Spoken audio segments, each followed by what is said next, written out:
মঙলবাৰে সোণাৰী উন্নয়ন খণ্ডৰ প্ৰেক্ষাগৃহত গোলাপ বৰবৰা ৰাজ্যিক পঞ্চায়ত আৰু গ্ৰাম উন্নয়ন প্ৰতিষ্ঠানৰ উদ্যোগত জিলা পঞ্চায়ত সমল কেন্দ্ৰৰ সহযোগত গাঁও পঞ্চায়তৰ নিৰ্বাচিত প্ৰতিনিধিসকলৰ 5 দিনীয়া প্ৰশিক্ষণ কাৰ্যসূচীৰ আয়োজন কৰা হয়। এই অনুষ্ঠানত বিশেষ অতিথি হিচাপে উপস্থিত থাকে সোণাৰী সমষ্টিৰ বিধায়ক ধৰ্মেশ্বৰ কোঁৱৰ। এই প্ৰশিক্ষণৰ জৰিয়তে গাঁও পঞ্চায়ত ব্যৱস্থাপনাৰ ক্ষেত্ৰত জনপ্ৰতিনিধিসকলে নতুন জ্ঞান আহৰণ কৰি জনসেৱাৰ ক্ষেত্ৰত অধিক ফলপ্ৰসূভাৱে আগুৱাই যাব বুলি বিধায়ক ধৰ্মেশ্বৰ কোঁৱৰে মন্তব্য আগবঢ়ায়। লগতে তেখেতে আৰু কয় যে ৰাইজৰ কল্যাণৰ হকে একাগ্ৰ চিত্তে কাম কৰা গাঁও পঞ্চায়তৰ প্ৰতিজন সদস্যৰ দায়িত্ব। শক্তিশালী গাঁও পঞ্চায়ত হ'ল সমৃদ্ধিশালী অসমৰ মূলমন্ত্ৰ। অনুষ্ঠানত আঞ্চলিক পঞ্চায়তৰ সভাপতি কমলজ্যোতি হাজৰিকাৰ লগতে সমল বিষয়াসকল উপস্থিত থাকে। তেওঁলোকক বিশেষ ধন্যবাদ জ্ঞাপন কৰে বিধায়ক ধৰ্মেশ্বৰ কোঁৱৰে। সভাপতি বা সভানেত্ৰী নিৰ্বাচিত কৰি লোৱা হয় আপোনালোকৰ যোগেদি।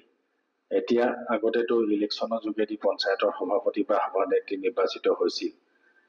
এতিয়া আপোনালোকৰ যোগেদি অৰ্থাৎ পঞ্চায়তৰ ৱাৰ্ডৰ সদস্যসকলৰ যোগেদিহে আজি পঞ্চায়তৰ সভাপতিজন বা সভানেত্ৰীগৰাকী নিৰ্বাচিত কৰা হৈছে।